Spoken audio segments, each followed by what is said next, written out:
today I'm going to kind of give you guys a summary report of places that I went to, kind of give you a little bit more of the dates, a little bit more background, and then kind of follow up the video with some questions, maybe some, uh, you know, kind of like making a poll, I guess you could say, um, and we'll discuss more of that as we get through the video. But with that being said, make sure you guys hit the like button, subscribe to my channel, and like always, once you guys subscribe, hit that notification bell so you guys can be notified once videos are being released. But we're going to begin the story. We are going to begin today's lesson by kind of summarizing all the places that I went to, getting the dates and everything else. I pretty much have a lot of them put in order, um, but and I want to give you guys some more insight of each of these battles and how they played a significant role for either side. And the first battle was the Britton Lane battlefield, which occurred on September 1st, 1862. On September 1st, 1862, this is where Confederate Colonel William H. Jackson, 7th Tennessee Cavalry, Forrest's brigade, attacked the 20th and 30th U.S. Infantry, Cavalry, and Artillery under the command of Colonel Dennis near Jackson, Tennessee. The Battle of Britton Lane resulted in the capture of a large Union wagon train, two pieces of artillery, and 213 prisoners. Monuments at the site mark along the mass grave of Confederates killed in action, and there's a cabin on the site, which was used both by the Federal and Confederate, used by the Federal and the Confederate as a hospital. Now, a little bit down the road, there is a church called the Denmark Presbyterian Church. It was actually used as a prison for Confederates once they captured Union soldiers. So that was pretty cool. Went to the church, wasn't able to go inside and see inside the church, unfortunately, but I was able to walk the ground and kind of see inside a little bit. I do have that video on my channel, so if you guys would like to check that video out, make sure you guys do so. Because I enjoy going out there as much as I enjoy going out to any of these sites or even sites that I haven't been to. I always look forward to going to these sites because of the history that it may hold. Just kind of like this one, the Battle of Salem Cemetery. Um, this is where Forrest's assault on Jackson may seem to be very minor affair in the grand scope of things, but this battle actually occurred on December 19th, 1862. Now, when he led this assault, he thought that it did slow down Grant's forces a little bit, but not too much, because he was eventually able to take Vicksburg 6 months later. So that attempt kind of fell in the hands of the Confederates.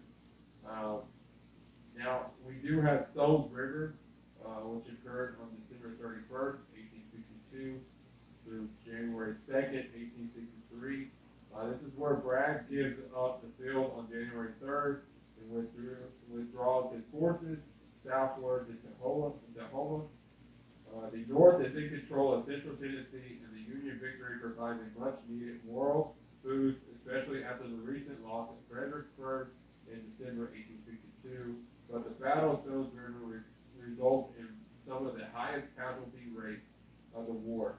With only about 76,400 men engaged, it has the greatest percentage of casualties at 3.8% killed, 19.8% wounded, as well as 7.9% missing or captured of any major battle in the Civil War, even more than at Shiloh and even more at Shiloh and Antietam that occurred earlier in the year. Uh, then you have the Battle of Chickamauga, which occurred on September 18th through the 20th at 1863. This was actually a Confederate victory at the end of the summer that had seen disastrous Confederate losses at Gettysburg and Vicksburg, the triumph of the Army of Tennessee at Chickamauga was a well-timed turnaround for the Confederates. But it came at a great price, or a great cost. Chickamauga was the second bloodiest battle of the Civil War, ranking only behind Gettysburg, and was by far the deadliest battle in the Western theater. Now with that one, you follow up with the Battle of Alatoona Pass on October 5th, 1864, one of the bloodiest battles of the Civil War, and is inspiration for the song "Hold the Fort." Is "Hold the Fort" is the Battle of Alatoona Pass, and then you have the Battle of Chattanooga, which occurred on November 25th, 1863. On November 23rd through the 24th, Union forces struck out and captured Orchid Knob and Lookout Mountain. On the 25th of November, Union soldiers assaulted and carried the seemingly impregnable Confederate position on Missionary Ridge. One of the Confederates' two major armies was routed. The Federals held Chattanooga, the gateway to the lower South, which became the supply and logistics base for Sherman's 1864 Atlantic campaign. I do have video of my time at Orchid Knob as well as Missionary Ridge, so if you guys would like to check those videos out, make sure you guys do, and post any comments that you may have about those videos. Now, after this one, you have the Battle of Resaca, which occurred on May 13th, May 13th through the 15th, 1864. On May 5th, Confederate General Joseph E. Johnston ordered Brigadier General James Canton's infantry brigade to Resaca, a hamlet along the Western and Atlantic Railroad on the north bank of the Ocosa River, 5.5 miles east of Snake Creek Gap. Yancey fortified the railroad and wagon bridges and placed the 37th Mississippi atop a treeless ridge known as the Bald Hill. Johnson closer this forward on May 8th with Colonel J. Warren Gisby, Brigade of the Cavalry. That day, Sherman had attacked Johnson on Rocky Face Ridge, 17 miles to the north, and Johnson needed the Resaca bridges to supply his army or to provide a safe route of retreat toward the land. And if you guys are not familiar, Rocky Face Ridge was the battle in Dalton, and I do have a video talking about the Dalton history, or a video of Dalton and its Civil War history. So make sure you guys check that video out as well. Now we do have this battle, the Battle of Gillis's Church. This occurred on June 15th through the 16th, 1864.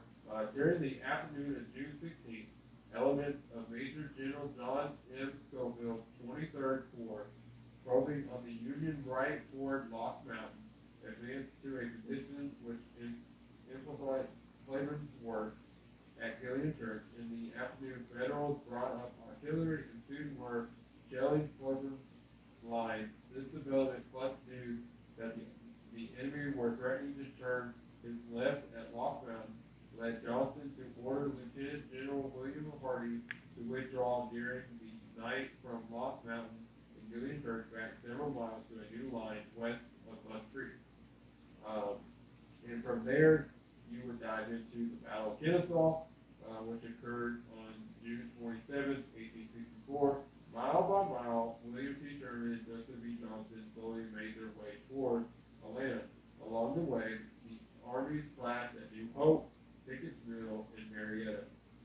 Johnson employed battling tactics as means of slowing and stretching Sherman's army, withdrawing in the face of Sherman's successful flanking maneuvers, while Sherman tried to avoid pitched battles with necessary head-on assaults against fortified positions. This all changed at Kennesaw Mountain. So, before the Battle of Kennesaw, they did have another battle on June 22nd. This was actually Cobb's Barn, kind of right down the road from Kennesaw. This was kind of where Sherman kind of outstretched Johnston's line, and they eventually kind of fell back, and they were getting beat pretty fast, and kind of moved up toward Kennesaw Mountain. Now, also on Kennesaw Mountain, I don't have focus here, but there's two more sites, three more sites on the Battle of Kennesaw that I didn't put much information on, but I do know you have the battle that kind of took place on Pigeon Hill, um, where also is where a Union soldier actually went out there and he was trying to help wounded soldiers. His name was Austin Gilman. He was eventually shot and wounded during this battle on Pigeon Hill, and eventually, unfortunately, he died from his injuries 4 days later. And he is actually buried in Marietta National Cemetery with an unmarked grave. Also, interesting fact, one of the Union nurses by the name of Emma Stevenson is actually buried out in Marietta National Cemetery as well. I do have video of me going out there paying my respects to her and her grave site as well. So make sure you guys like that video as well. Now there was many different things that kind of led to. Um, oh, besides Pigeon Hill, you also have Cheatham Hill that was in the Kennesaw battle, as well as what they would call the dead angle. So this, the dead angle is multiple trenches that were set up Confederate lines, trying to counterattack the Union as they were coming up the mountain. Unfortunately, it didn't really work as favored for the Confederacy. Now, once the Union was able to finally capture the Kennesaw Mountain and win that battle, you would have the Atlantic Campaign, where you had several different battles. You had the Battle of Utoy Creek, which occurred on August 5th through 7th, 1864. And then you would also have the Battle of Jonesboro. Now, also in the city of Jonesboro, there is a Confederate cemetery out there remembering the men that was killed during the Battle of Jonesboro. Now, the Battle of Jonesboro occurred on August 31st through September 1st, 1864. And this is where Hood eventually had to withdraw his corps from the Union, which eventually led to him evacuating Atlanta, and Atlanta eventually surrendered to the federal troops on September 2nd, and then from that point, that's when Sherman eventually burned Atlanta and continued his way south to Savannah, Georgia, which there is a plaque out there in Atlanta called March DC. Kind of gives you a little bit more history of his march and going to Savannah and ultimately having Savannah eventually surrender to the Union. Now, the Battle of New Hope actually kind of backfired on Sherman. He thought that maybe he could go around Alexander Pass at one point to counter attack or kind of get around Johnston's flank, and that eventually led to them going to the Battle of New Hope, which backfired for Sherman because he eventually lost this battle, but also lost a lot of men in this battle, as well as when he ended up battling at Pickett's Mill. Both of these areas are actually located in the Dallas, Georgia area. So if you guys are ever in those locations, go check them out. They're pretty fascinating locations. I've actually had a video on both sites, so that was actually pretty cool to be able to come out there. Now, at New Hope Church, there is actually a monument that actually kind of gives you a little bit more clarity of the Confederate victory there. So that's pretty cool.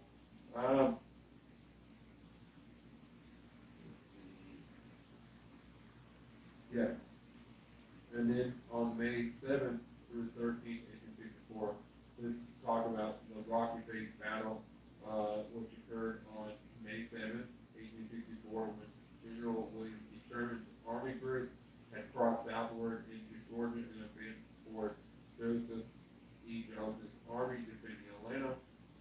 So, as you can see, the battle or the Atlanta campaign started in Chattanooga, and then once they were able to capture Chattanooga and be able to move their way down, they had to get through Chickamauga first, and then eventually down towards Dalton or the Wickville County area, and then they eventually made their way and had a battle in Adairsville, and eventually into Catsville, and from that point forward, they kind of was going a little bit more, and then you have the New Hope, and then you have Pickettsville, Alachua Pass, Kennesaw, Utoy, Peachtree Creek, and then all these different battles inside and around Atlanta that Confederates were trying their best to counterattack each of these attacks from Sherman. Eventually, they were given more than they could handle, basically, and then they eventually had to evacuate Atlanta and eventually surrender to the Union soldiers on September 2nd. So, that's always fascinating to learn these little things, as well as like when I was out in Alabama for the first time at Fort Blakely. This occurred on April 2nd through the 9th, 1865. So we're getting closer towards the end of the Civil War. And then, so this battle was because the Union commanders were looking to wipe out the remaining Confederate forces in the Deep South.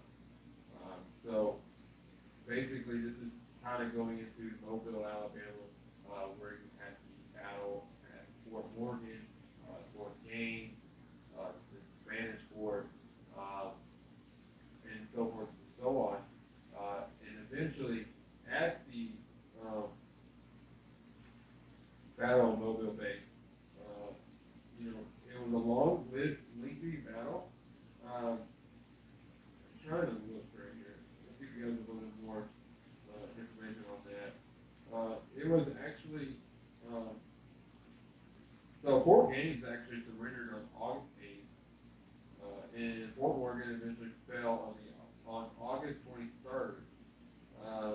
Also, with this victory, with the victory at the or the with the victory of the Battle of Mobile Bay, after securing that victory, it also kind of helped President Lincoln be reelected in November. It was a big win not only for the Union but also for President Lincoln at the time to be able to be reelected. Now, on April 16th, 1865, at Fort Tyler, this is where the Confederates under General Robert Tyler, they only had 300 men.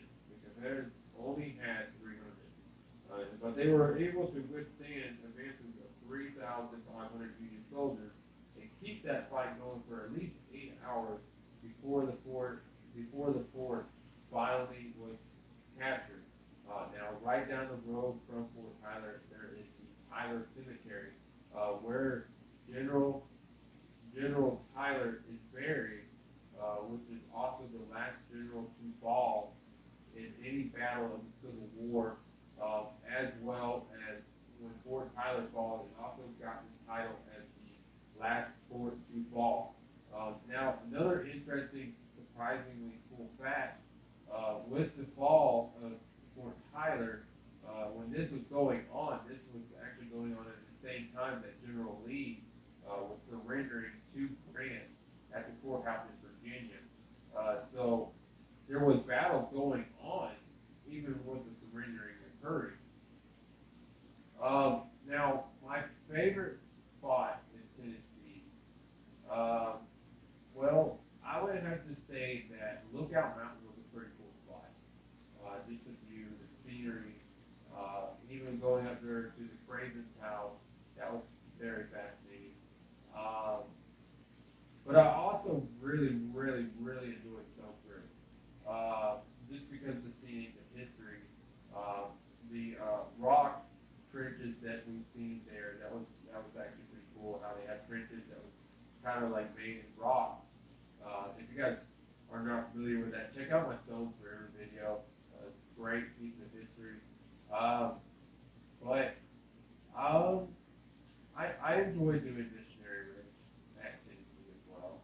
Uh, Orchid Knob wasn't too big. It was kind of like a small little area. But I mean, they had great monuments out there for the regiments that were involved. Now with Georgia, I love Chickamauga. I've been out there, numerous times. I enjoy Kennesaw Mountain. Um, I know my wife enjoys Kennesaw Mountain as well. We go out there a good bit. We film different locations of Kennesaw. We've done Tippy Hill, Cheatham Hill, the Dead Angle, Little Kennesaw, Big Kennesaw. We've done it all. Um, what other battles did I like? I thought it was really fascinating to go to the Battle of Resaca. I know there's not much there, like monument-wise, a lot of trails, you know, stuff like that. But it was fascinating to be able to walk those trails and just kind of see the scenery, and just kind of see how the battlefield was. Um, Dalton was pretty interesting. I never knew that Dalton had that much history with the Civil War, but that's pretty cool. Um, Now, I have done a lot of videos as well where I went to Confederate cemeteries, and paid my respects to not only Confederates, but as well as going to national cemeteries, paying my respects to the Union as well. Like I was saying before, I do not pick sides, and I will not pick sides, but I want to get a better understanding of why the war started, and what occurred through these years to keep the war going when it should have ended, shorter than what it did. But with that, I do want to ask a question for you guys. Um,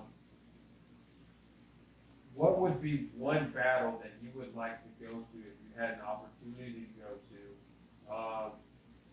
What general, Confederate or Union, would you like to learn more about if you had the opportunity? Um, Also, uh, if you had to go and, and, and learn more of a battlefield or a historical site, what would it be? Because I like going out to battlefields, but I also like to go out to cemeteries that these men and women are buried, because I like to pay respect both ways. I like to pay respect on the battlefield as well as the cemetery. Um, so make sure you guys place it in the comment section, those questions that I'm asking. But with that being said, make sure you guys hit that like button, subscribe to my channel, and I love you guys.